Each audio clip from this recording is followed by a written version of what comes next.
Ba-da-bum-ba. Ba.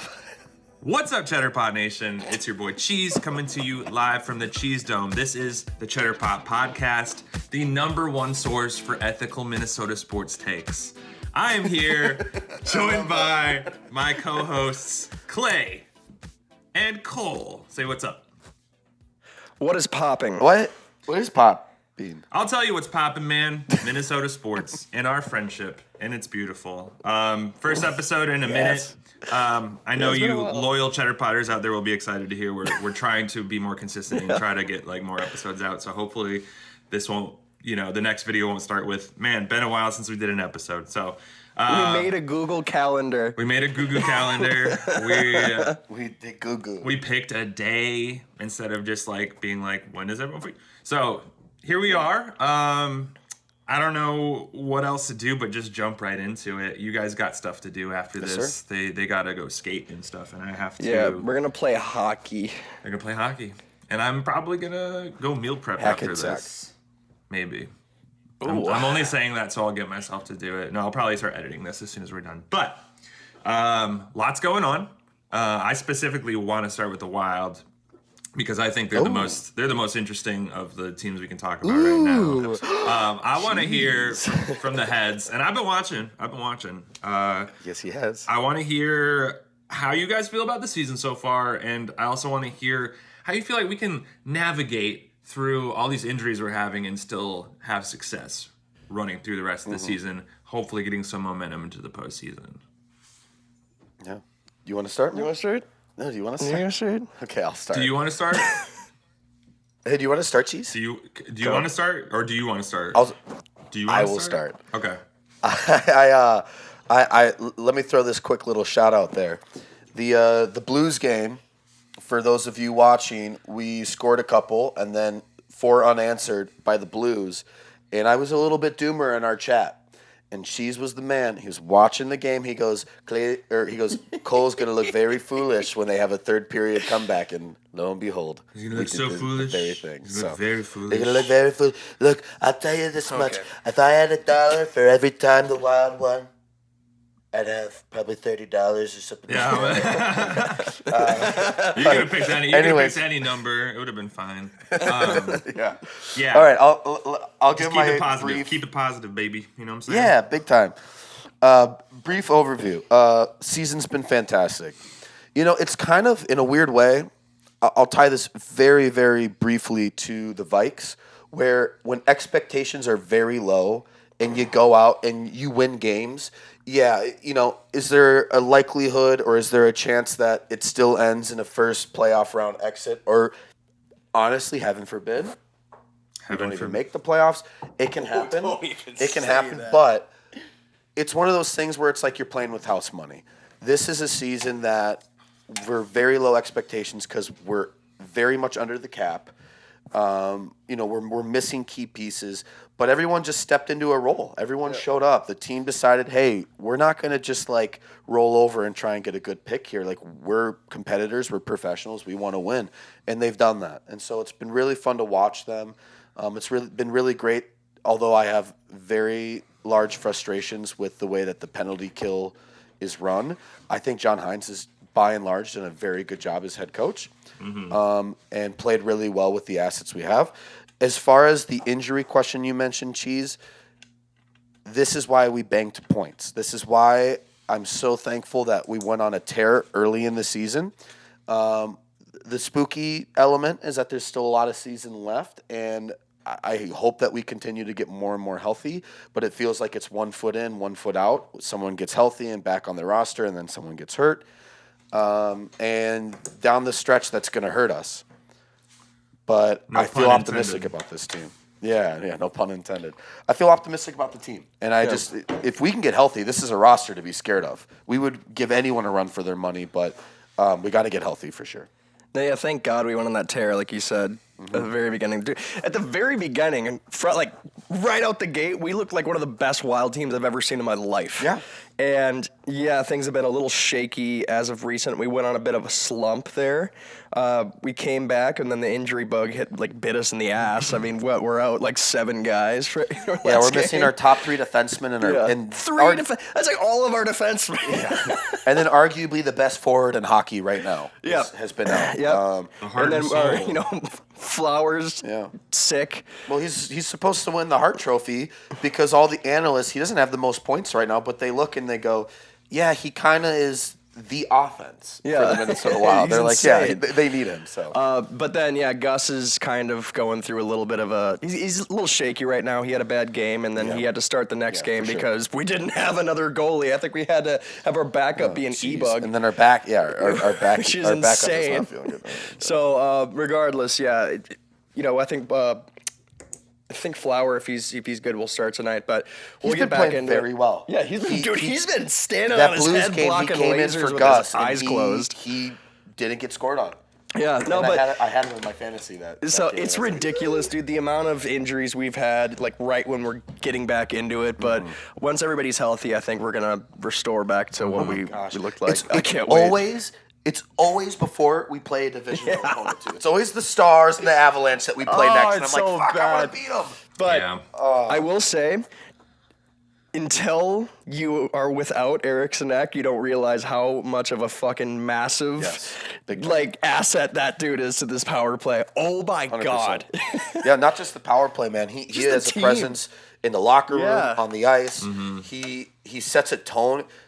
People are like, he's always getting into arguments and fights with other players. Yeah, because he's pissing them off. He's putting a little stick here, but like not in like a Little dirty stick way. here. But he's he's getting in their ear. He's messing with them. He's getting in enforcer, people's right? heads. Yeah. So he doesn't fight like a Bogosian or a Reeves, but he gets in people's heads. All and he I'm going to messes say with about people, and him he's is, tough, so. all I'm going to say is that there's no need for a Zamboni when Ek can drag his hog around the ice. Okay, you got that one. That's all I'm saying.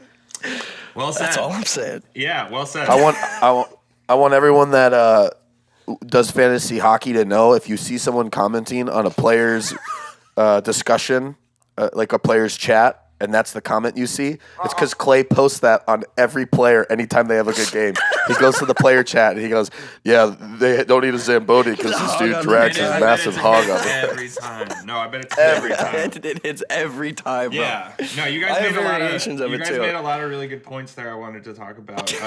Just bouncing off as a casual, fan who is trying to become more of a less casual fan. Rip I a will cheese. say, Cole bringing up the potential that we could not make the playoffs would be really funny considering we've been number 1 in the power rankings a couple times. But let's not forget what the Minnesota Twins did this season. Anything's possible. I'm not saying it's going to happen, but it is important to continue to win. Yes. So a historic collapse is always possible. The Minnesota Twins have proven that.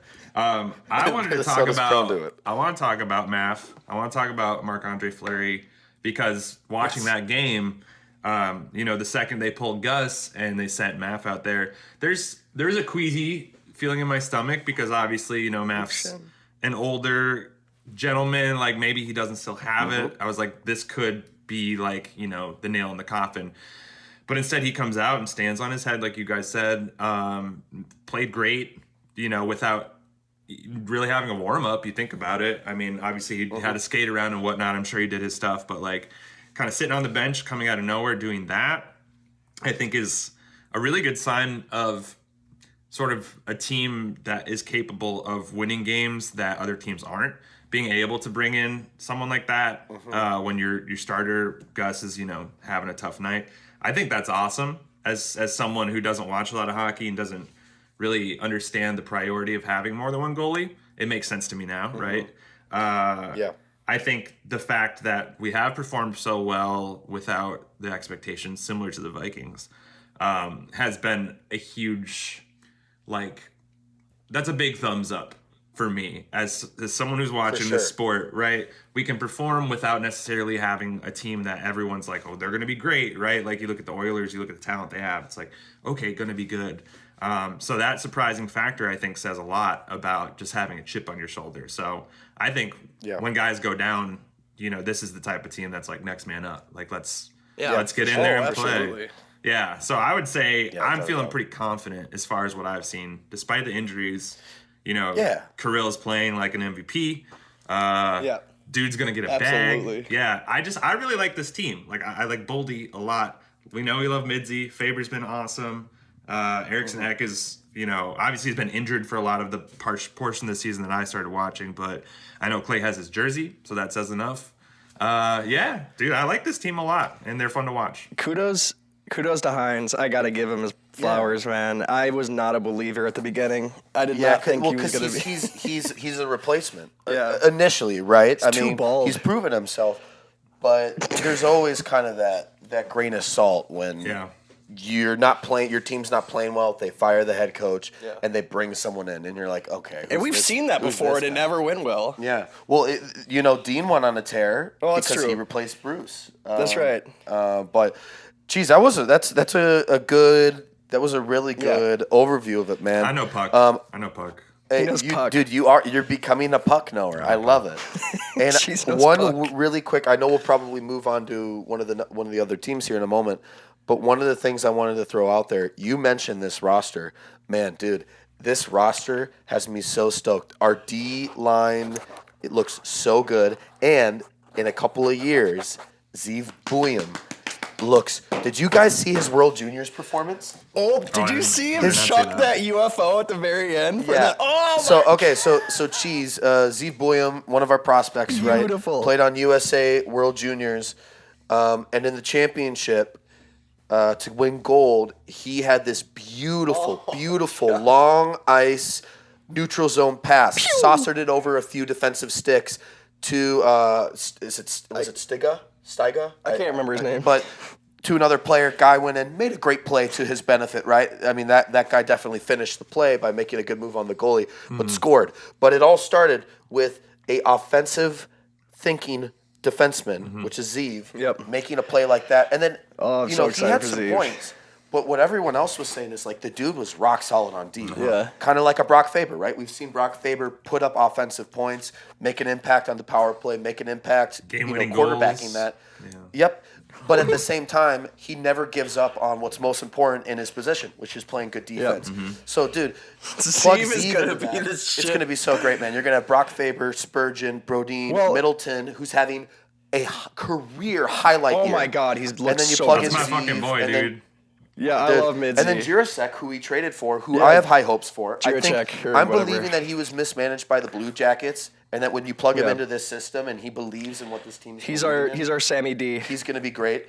And then, dude, the forwards are good, but there's some holes, and that's what you do with all the cap space that we're going to have next year. That's what you do with holes. This year, let's not give up on this year, but next year, high hopes. And the year after that. But I think this year, I think I mentioned this on one of our pods before, Cheese. This has been very exciting, purely from the standpoint that this is good to show Kirill that this team can compete. Yep. This is a team highly under cap, filling in roles. And I didn't think about that. We are showing Kirill this team can win. And so I would imagine in Kirill's mind, he's like, oh, my God, and we're going to have all this money next year? Yeah, I'll get my bag. This team's going to pay me more than any other team would pay, but we're going to get other talent. Ideally, another person on my line that can really show up. Right. So, I would also assume Kirill. I'd assume that the Wilds they have a similar thing with like the Twins and the Vikings and the Timberwolves, where it's just like great facilities because we are a state that really does take care of our major sports. Yeah, big time. And it's when you have facilities, everything you need, the right kind of people, it kind of doesn't matter where you are, So I think Kirill, if he's like, this team's winning, they're gonna give me the bag. They have like great facilities. Like, why would I go anywhere else? Why would I go anywhere else? And he's from Russia. He's used to the cold. Yeah, he's the thing that scares him. That's what I'm saying. I think he's perfect for this team. Last thing I'll say. Where's the camera? Rossi. Rossi, you're it. You're it, man. Not a bust. You're it. Rossi is him, bro. Hey. You are not a bust. You're it. You heard him. He's been great, man. Dude, there were trade rumors. Wait. Oh, fuck. There were trade rumors by, mumbles in the front office. Word got through. He was potentially a piece in any kind of trade. With the major concern being that he's just too small. And I get it, man. I get it. Especially when it comes to playoffs, when the physicality of the game comes to the front, to the forefront. It's a little spooky to have the pieces on your team that are supposed to produce offensively be tiny because you're worried that they're going to get knocked off the puck all the time, yada yada yada. Right, it's like basketball. That was a concern. That was a concern with Jared Spurgeon when he first started in the league. And look now, he's our captain. Yeah. He's consistently been one of the best defensemen for a long time in this league. And he's tiny, but he plays bigger than his size. And Marco's been doing that, man. The thing to watch the rest of this year, can he maintain that? If he can do that, and we can see it as a factor of his game, and not just like, a hot and cold like we had with Kevin Fiala, then he'll stick around. But if we get to the playoffs and he regresses and becomes this small little guy, I guess I can't blame Guerin for wanting to make a move with him. I feel like I'm rambling now. All right. No, Anyways, that's good. I like that. but yeah, I really like Marco, but I'm just kidding. we'll see, man. Marco. I want him to with you. keep playing big because he's got a lot of talent, man. He's a really really sharp player, and he's got really good hockey IQ. So, yes. Should we talk Wolves? Wolves. Yeah, I think it's time to wanna talk transition. Wolves? We did a cute little 15 on that. I think that's perfect. No. So Timberwolves. Rossi's him. Obviously, this is a little bit of a less exciting discussion, but I do think I personally, we're on a 3-game win streak right now, 4-game perhaps. Yeah, we look good. Things are good, yeah. So as far as there's so much to fucking talk about, but the thing I really want to talk about right now is because it's been hot and cold, right? It's like we did this weird 3 wins, 3 losses, 3 wins, 3 losses thing, and that's not sustainable, right? So my question, the thing I want to ask, right, is now that we are kind of almost halfway through, we're close to the All-Star game. Do you guys think this team is capable of finding a groove and kind of continuing to grow this chemistry with these new pieces to be able to pick up some steam and make a playoff push, right? Go into the playoffs with some momentum, hopefully make a playoff push. Because as of right now, I believe we're the 7 or 6 seed. It's not like we're not competing for a playoff spot. The West is very compact right now. We're a couple games away from the 3 seed, but we're also a couple games away from the 10 seed. You know what I'm saying? So what do you guys think? Can we put it together? Can we make this thing make sense? I've been saying this since the beginning of the year. It's going to take until we figure out how to do it.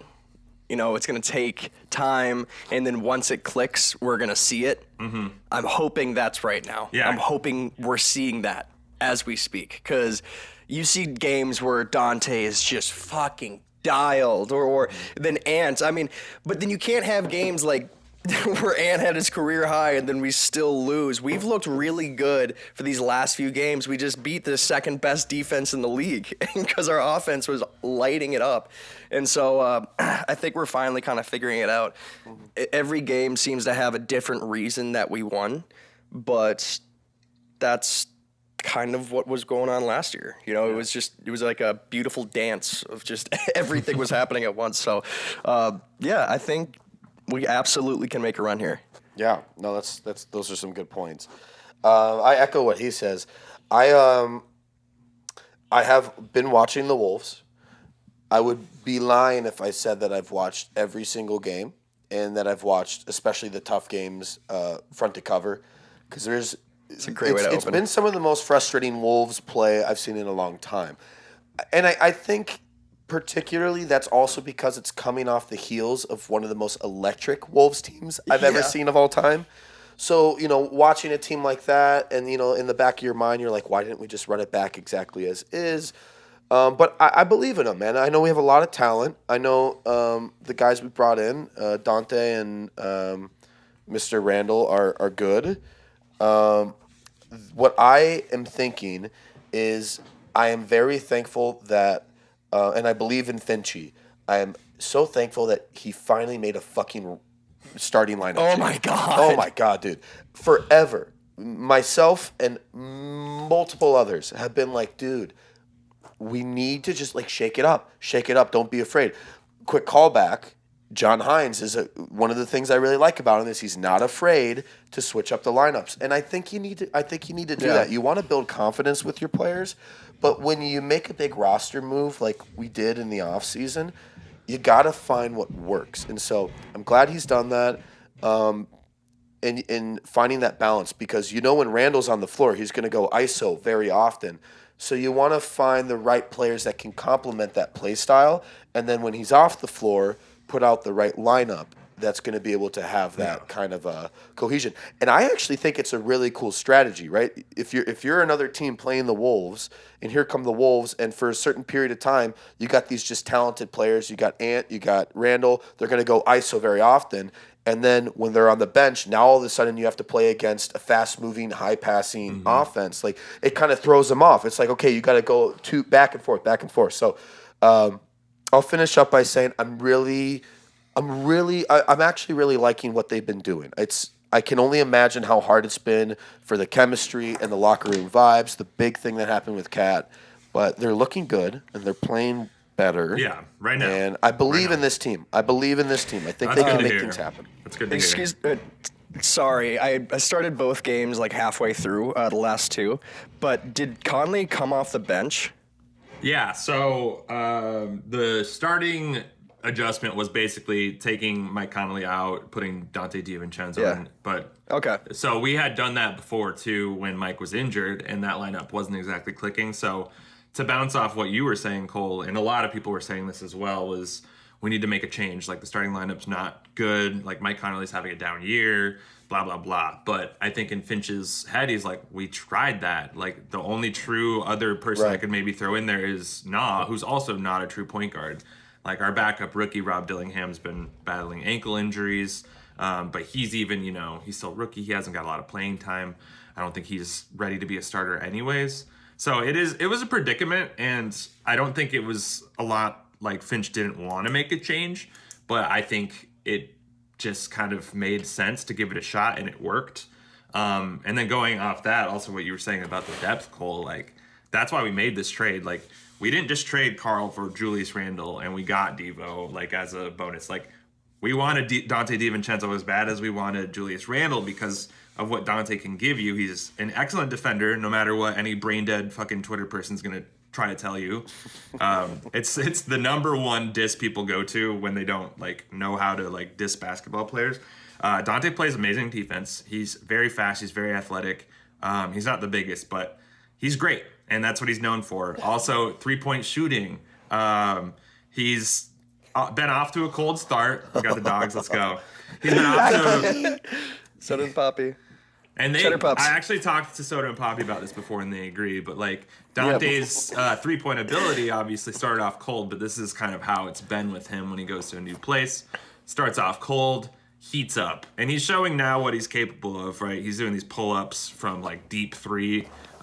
He's also great at getting to the basket. He's got to make better choices passing, but he makes our team scarier in the sense that he was meant to come off the bench. But, now with him starting and Mike Conley sort of coming off the bench, that's almost a different animal where, we bring in it's almost scarier. Well, we bring in like Mike Conley we're bringing the floor general in like fully rested, with 5 minutes left to go in the first period, or first quarter. Like, that's a bit dangerous, time. We don't necessarily have like a starting point guard, but we have like an electric backup point guard if you think about it that way, with Mike coming off the bench. So I mean, anybody who plays us is gonna have to play every lineup as hard as they can, and that was the idea of the trade, and I think it's starting to show its face, especially with Josh Minot stepping in and like playing pretty well. He's been good, man. Why not Minot? Why not Minot? That's what I'm saying. So my answer to the question that I asked you guys is I do think we're gonna find a groove. I've been saying this because everyone's been so pessimistic, but I'm like,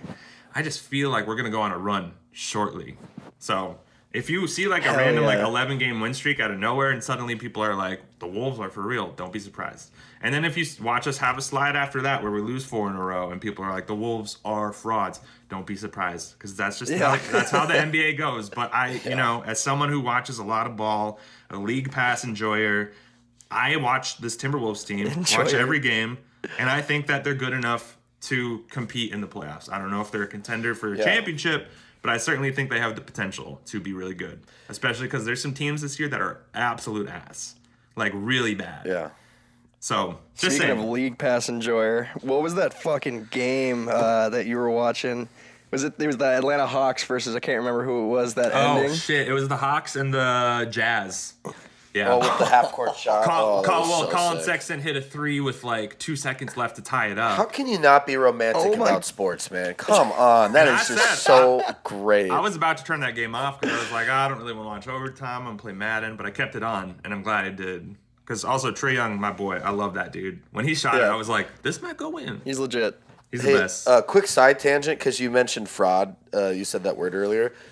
Can we get rid of this fucking meme where people go like potential fraud alert, and it's like the call coming for all sports? Because let's all agree that every team, even the worst team in a league in a given year, it is the most elite, best players to play the game. Like, what is this fucking fraud? It's a cop-out. It's like I hate it, man. Saying an NBA player they're not can't as good play as defense. they thought. You're like, but they're still fucking good. Yeah.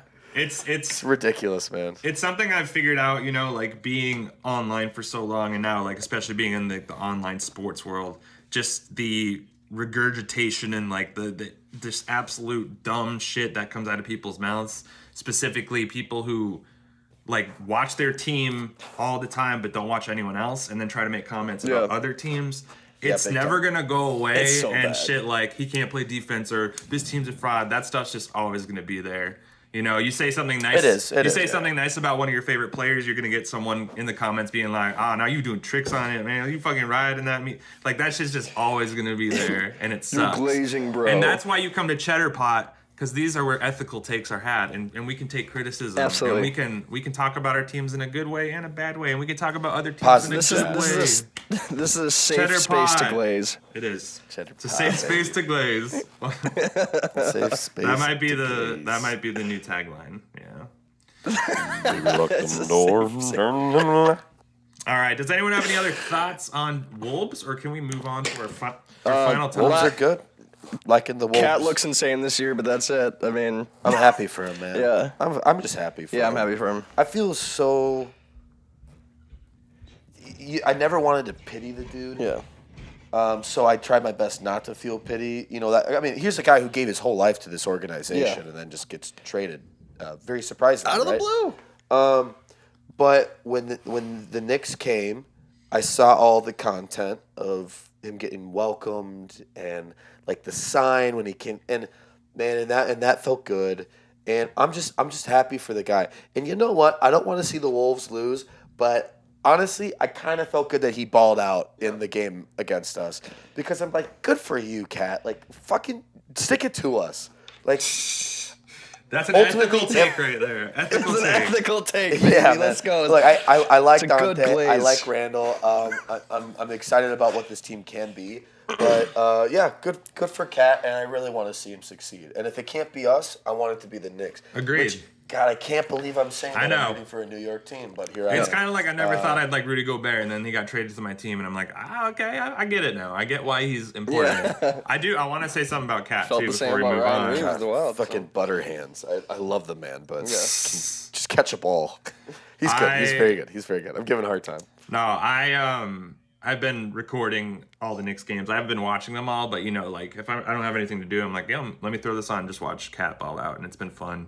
And I think he's just having such a great year. I don't know if you guys have been keeping up, but he's just having game after game where he's grabbing 20 rebounds. You know, he's a true center again, and just the stats are electric. And I'm really happy for him, but I'm really sad because I also miss him. I miss him. If you look at the Knicks, are an interesting thing too, because everyone's like, look at this roster, like their potential is, you know, the ceiling is so high, and this, that, and the other. And then literally last night they played the Thunder, who were like the best team in the West, got their asses beat. You know, so that's kind of a reminder to Timberwolves fans, like, hey man, sometimes you're gonna get your ass beat. Sometimes you're not gonna win games. But like a team that people are talking about as a contender just got their ass whooped. You know, like just a humbling reminder that no matter where you are, no matter who's on your team, you can lose a game. It's the NBA. Who's their point guard again? Look, I'm not the biggest ball knower. Jalen Brunson. Is it Brunson? Yeah, Brunson. Okay, I remember watching him last year in playoffs, and when like the Knicks, because they were heavily injured last playoffs, right? And they had a couple injuries. Yeah, and he just he's putting up like 40 hop points on my back, everyone. Yeah. he kind of balled out. And he was banged up too. Yeah, and then I think he ended up going out like one of the last games, which was really unfortunate. But he's a great player. Yeah, I'm watching him. Him and Dante DiVincenzo are also like super good friends. So I'm sure he was bummed about the trade, but happy to have Carl. All right, let's move on to our final thing. Yeah, that's right. The Twins. The reason you all we're talking about Royce Lewis.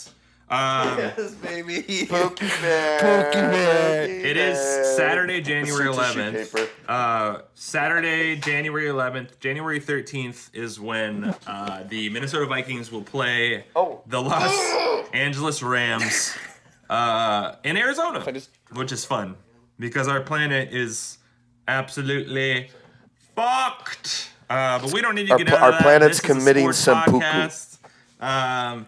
But everything is bad. Anyway, so we'll be in Arizona for this game. You know, I don't think the Rams really have a huge fan base anyways, so SoFi probably would have had some purple in it. No disrespect. No disrespect. No, I it don't know. is true, Disrespect But intended. I know for a fact, a large portion of Minnesotans and fans of the Vikings who live kind of around the Midwest, they like to move to Arizona when they retire. And sometimes they start their families, and suddenly there's a growing fan base. So don't be surprised if you see a butt ton of purple in Arizona this Monday night. But yeah, like let's talk about it. Let's dissect what we think this game is going to be like, and how can the Vikings win it. Clay. I will say about that, like, just regarding how I feel bad for Rams fans, obviously. I mean, no, I know. They just regarding want all to that. Super Bowl. They're good. Well, I know. Right. I know. No, I was there. But Oh, you let mean me fucking finish. physically, like, because of the fires? Well, yes, because of the fires, but also, I mean, that if they had tickets to the game or they're losing home field advantage, that sucks. If I was in that position, I would be pissed. However, if anybody deserves to have some sort of little advantage thrown their way, it's the first 14-win wild card team in NFL history. Yep. So Yeah, it's a little bit of karmic balance Yeah, there, let isn't it be. it? A little karmic return. little karmic justice, right? Karmic justice. So sorry, I didn't mean to cut you off, or you were going to cut me No, off. no, I didn't no, mean to cut you off. I cutting was- me I off. was cutting you off. You're good. I'm cutting you off. Yep. Go. I'm trying to. Damn it. It's got sat on it. Cheese, say something quick. Say something quick. Keep going. Keep going. Go like- say. I'm gonna keep La, talking la, la, la, la. and hope that your headset is working. There we go. So Got we it, can. got it. All right, He's we're good. back. All right. We're still back. Okay. I want to stay on point here because there's a lot of things that I can say about the Vikes. Because actually, I think this is the first time ever that I have watched every single Vikings game. Wait, I understand that sounds a little silly, but you know, many moons ago, I wasn't really that big of a Vikings guy. But I've just gotten into sports more as I become an adult. It's natural, right? I think You that's go to like the sports normal thing to get away for men. Yeah. from work and from life as an adult. Yeah. But okay, let me stay on point here. So you were asking how do we win this game? What was it again? Just kind of dissect this game. Talk about how you think we can win it. Kind Okay. of what you see happening. I am going to, you know, they say the hope is what kills you. I am going to say That's pretty sad. Snuff that. I'm going to have hope, and I'm going to just absolutely if we lose, I'm just going to get buried by the grief. But I refuse to not have hope and to not be optimistic about it. Here's how we win this. Darnold got the bad loss out of the way. I want to believe that the game that was very much winnable for a large portion of it against the Lions, with a lot of missed red zone completions, will not happen against the Rams. I actually fully expect a very good, close game. I think the Rams are going to show up, and I think they're going to play well. You got a quarterback that's won the Super Bowl. You have a really good receiving core, and their defense has been playing well. So I think it's going to be a good game, but I want to believe that a team that people threw to the wayside that got 14 wins this year is going to go, and they're going to show up, and they're going to win this goddamn game because they need to. Amen, brother. I mean, when you have... if you look back at our last time we played, I mean, and I said this about the Wolves too, when you look at a game, there's usually multiple reasons for a win, right? I mean, or for a loss, whatever it is, for the outcome. So you could look at the fact that, you could blame the refs. There were some awful calls. That should have been a face mask. We should have had a chance to march down the field, whatever. You could blame our defense. The Rams ran 66 offensive plays. We ran 50. You could... blame it on the fact that Puka was not supposed to play and all of a sudden he was, so Brian Flores was scrambling the whole time. There's a lot of different things that go into it, sure, but I think at the end of the day, we are going to be much more prepared this time around, and I think that's going to play a huge factor. Hard to beat the same team twice, man. For all the marbles. Hard to beat the same team twice.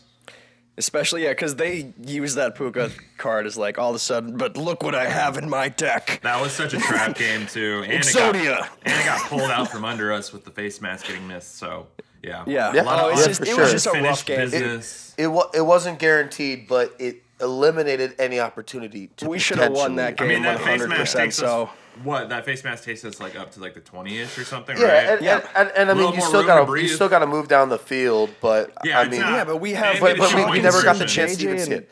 We never got the chance to see it. Right. That's what's important. Could have been electric, but the NFL. But I think, if Sam Darnold's dialed in, baby, if he looks good, if he's connecting his passes, we win this game. That's it. Yeah. Cheese.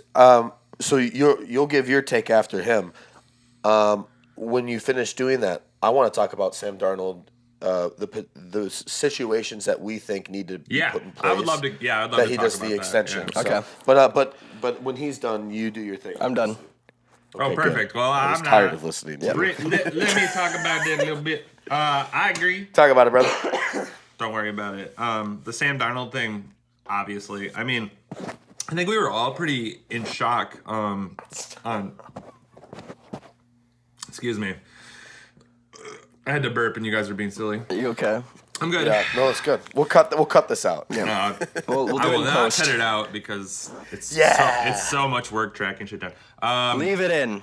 This is all going in. I try to do the least amount of work as I can editing.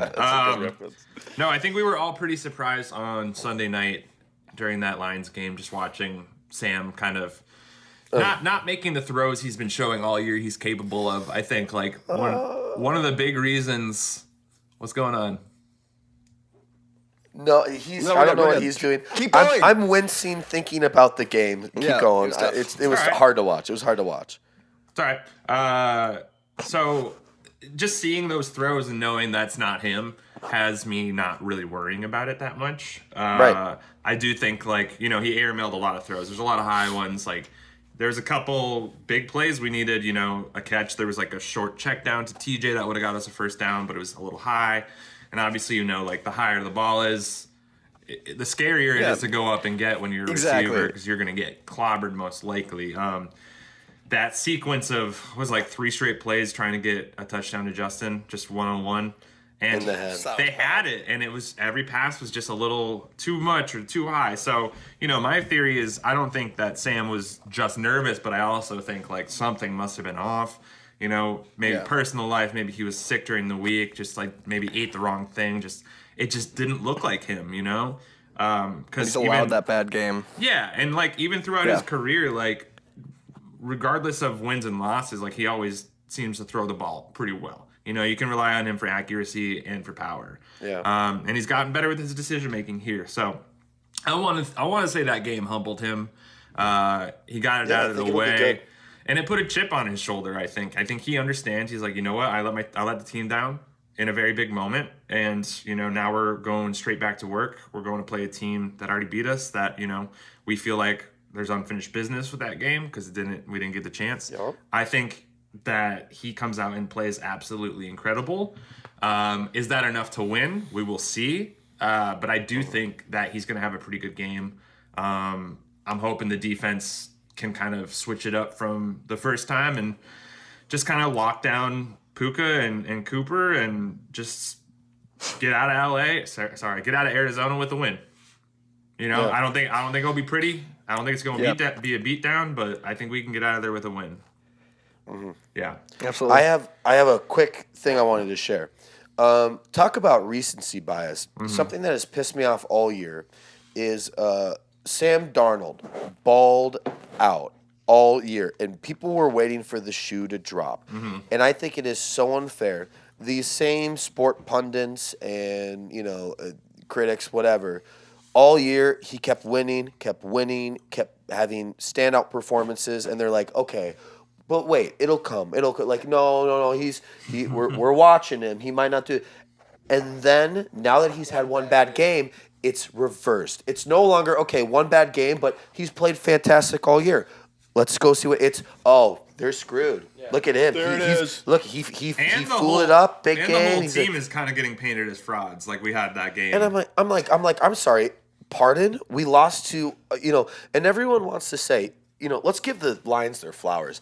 I thought this was so pathetic that people were like, oh, I think expecting the Vikings to win because the Lions have a banged up defense is fair. But saying that because we lost that, now we're frauds because we should have beat that, like, give the Lion their due credit. Any the given Lions Sunday, are a bro. great team. Any given Dude, and Sunday. that offense, you're missing Monty, but Gibbs, as we saw, is 4 touchdowns. still very capable to do it on his own. And Goff is fantastic, and you have a fantastic receiving core. Like, dude, the team is good. They're good. They're scary.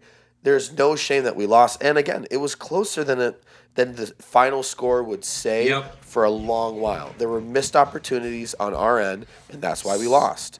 But I say all this to say, like, the whole painting that people are making. It's like, fucked up. All this consistency, so now you have to. All this consistency, so now you have to extend the same grace on the back end. He had a bad game. Trust all the proof that in the pudding of what he did.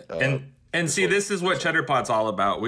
It's an ethical look at what is going on without trying to make the narrative seem bigger than it is so you can get views. Like that's a big part of like the sport, what the sports pundits do now, and especially on the debate shows. It's like they want something that's going to create a nice enough headline where someone will click, and they want to say something they want to say something that will, spark a conversation in the comments that tends to usually be arguments.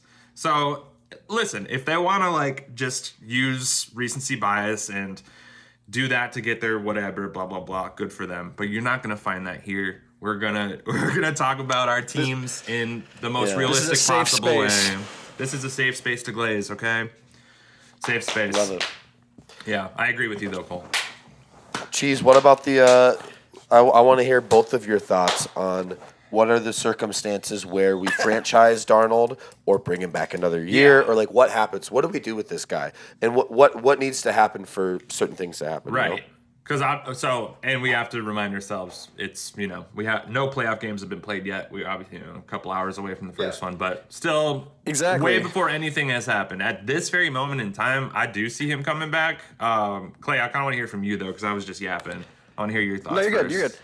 Because everybody, dude, I've been hearing from everyone after that Lions game. Oh, that's it. Easier decision now. We're going with McCarthy.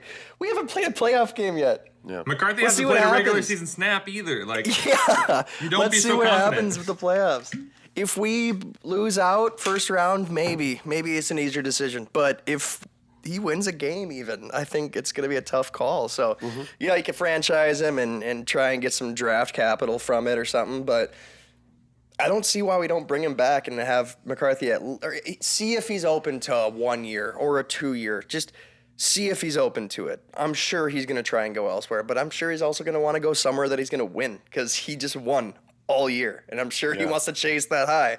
So I think, I don't know. I think that people will be surprised about what he'll actually accept from us. My question for you, Clay, if he goes somewhere else to win, where could he go? Like, off the top of your head, who needs a quarterback that could win? Falcons. That's a tough one. See, because right now, the Browns are the leading candidate, I think, and that's not a place for you to go to win. See, yuck. What you can, fuck, that's tough. Because I was looking at our schedule for next year. There's not a schedule, but you have our opponents. Have you seen it yet? It looks like a tough schedule. This year, that's a really tough schedule, especially at home. But every year, things change. You know, all like the Giants could be fucking great our schedule next year. this year looked hard too, didn't it? At first, yeah, with Houston, it did, and then San Francisco, things changed, and you know the Cardinals got worse, the Falcons got worse. I mean, it's just things change. So, you know, I think everybody thinks that way when they're going to look at, you know, who's going to give me the most money. I don't think he'll go to the Giants. I don't think he's going back to New York, dude. They're probably drafting a quarterback anyways. I'll throw this one out there. What about Seattle? Gino's probably, I don't know how long he has left on his contract, but that's a good. That's a good one. I could see him. Because that's good. I've been trying to like think about it as well, and that's why like I think Sam wants to stay, and I think he would take a team friendly deal. I mean, like we gave him a 1 year, $10 million contract. That's not like a baby deal at all. Like we showed him like, hey, we want you here. Like we can afford to give you this, and he came here and won 14 games. Obviously, it wasn't just him. Like, it's the team around him, it's the coaches around him, it's the ownership, it's never the just him. facilities. Like, there's just so much good here. And that's what I was saying about Kirill, like, wanting to stay. It's a totally different situation, obviously, with the contract. But if I'm Sam and I'm like, hey, you guys' quarterback that you wanted to develop was hurt all year and he couldn't really develop, should we run it back? I'll come play another year, especially if he gets a couple playoff wins. Like, where's he gonna go? Would you rather spend another season with a team where you probably could go win, and if you ball out again, maybe even get paid more, and then go do that, or would you just do the 1 year and then go get paid and maybe lose the rest of your career? You know, that's a good question. Yeah. It depends on the kind of guy he is. I don't know, but I feel like at this point in his career, after losing so much, he's probably like, I don't know. I like winning. It feels good, especially playing for a coach like KOC, working out in a facility like that. You know, one of the best facilities in the league, and just the whole state loves him. So I don't know, man. I think people will be surprised, like I said, about what he's willing to take in terms of a contract, like a team-friendly deal. So I agree. We'll see. Yeah. No, good thoughts. I think I really like Sam. I think the way that he gets franchised or re-signed, well, I think even if he loses in the first round of the playoffs here, if he takes a team-friendly 1 year deal, we scoop that. But the question is he willing to do that? In terms of long-term commitment, the only way I can see us actually choosing to franchise him and then potentially trade away JJ or something is if he wins the Super Bowl or gets to the Super Bowl and loses to the Chiefs. Those, I know it's like it's audacious. Loses to right? anybody like else, he's gone. No, it will be the Chiefs. But here's the thing, right? Here's why I say that. I was thinking about this. If you lose to the Chiefs in the Super Bowl, okay, one, you get to the Super Bowl, and there's a fair argument that if he gets us to the Super Bowl, hell, the NFC Championship. Sure, I would totally understand you bringing him back. That means he won a couple games. Get it. But in terms of like franchising, right, and walking away from the potential of JJ, I think if you lose to the Chiefs, you're like, okay, here's the three-peat. This team is a dynasty. There's no shame in losing to them. But if you lose to anyone other than them, it's kind of like, oh man, you got to the Super Bowl and you lost to them. I don't know. The Bills, I'd be okay with Well, losing to. Those two. But there's other people, but I know, I get the sentiment. Yeah, I get what you're saying. Yeah. But ultimately, man, what I kind of get torn about is like, man, Sam has shown you everything you could possibly want from a franchise quarterback, though. He wins. He makes crucial game-winning drives. There are coachable. times they're coachable, certainly. Extremely. There are times where the pocket collapses and he scrambles and he makes a great pass, and I'm like, Kirk couldn't have done that. No, not in a million So years. the question is, what more could you want? What can JJ do or offer that Darnold can't? Mm-hmm. And I think for a lot of people, man, it's the unknown. It's the grass is greener, and who knows, man? If fate does what it is, and we part from Darnold and we bring in JJ, yeah, maybe he turns into this all-star, like electric, like playmaker, like who knows? But again, I don't know what more JJ could offer that Sam hasn't delivered on, and that's why it's important. It's important he wins games. Yeah. If he loses this, if he airmails a ton of passes in another clutch game, and there were important games this year that he won, but the most important, arguably, basically a regular season Super Bowl or a playoff game was this game against the Lions, and botched it. And if he does that again, I wouldn't be surprised if people are calling for it. That's why we got to wait and see. Yeah, I will make one umbrella statement though. Just no matter what happens, if we go with JJ, if we sign Darnold again for 2 years, 3 years, 1 year, Don't forget doesn't matter. about Daniel Jones. Yeah, I was gonna say if we bring up Daniel Jones, if we I don't know, get Andrew Luck out of retirement, doesn't matter, bro. If whichever quarterback is under center, KOC will turn them into a fucking star. It doesn't matter who it is. Plug anyone into that system. We have a and they're gonna coach who succeed. can do that. We've seen it multiple times already. KOC is a quarterback whisperer. I don't care who we got under center. I trust in KOC to get the job done. Agreed. So Agreed. I'm fine with it, no matter Yeah. what. Dude, that's one last quick thought. That's honestly, people that argue against Darnold, I think that is like the biggest piece of validity that they could throw out there is like you plugged Sam Darnold, who was drafted high because he has talent. So we know that was there. But you plug him into the coaching and the system and the weapons that he had with the Vikings. No wonder he succeeded. So I think there is, in the ether, there's an argument that that's why we should maybe go with JJ, because now you have a potentially certified, all-star. And then if you plug that guy into the system, he could even ball out more. I love Sam. I'm not saying that we part from him, but like, when people argue against it, I'm like I can see that, because Darnold's played fantastic, give him his flowers, great player, but he also walked into a very winning recipe. So JJ is still super young too. So oh yeah. By the way, looks like KOC's kid. Oh my gosh, on the sideline, I'm like, it looks like his doppelganger. Doppelganger? Doppelganger. I said doppelganger. Ganger. Wait, doppelganger? Doppelganger. Like Doppelganger. doppelganger. Ganger. No, doppelganger. You said Yeah, ganger. doppelganger. All right. Doppelganger. I have two thoughts. First off, Doppelganger. no chance we trade JJ McCarthy no matter what happens. It's as much like weird chatter as there's been about that. It's similar to like when there was talk of like Stafford coming to the Vikings. Just like no.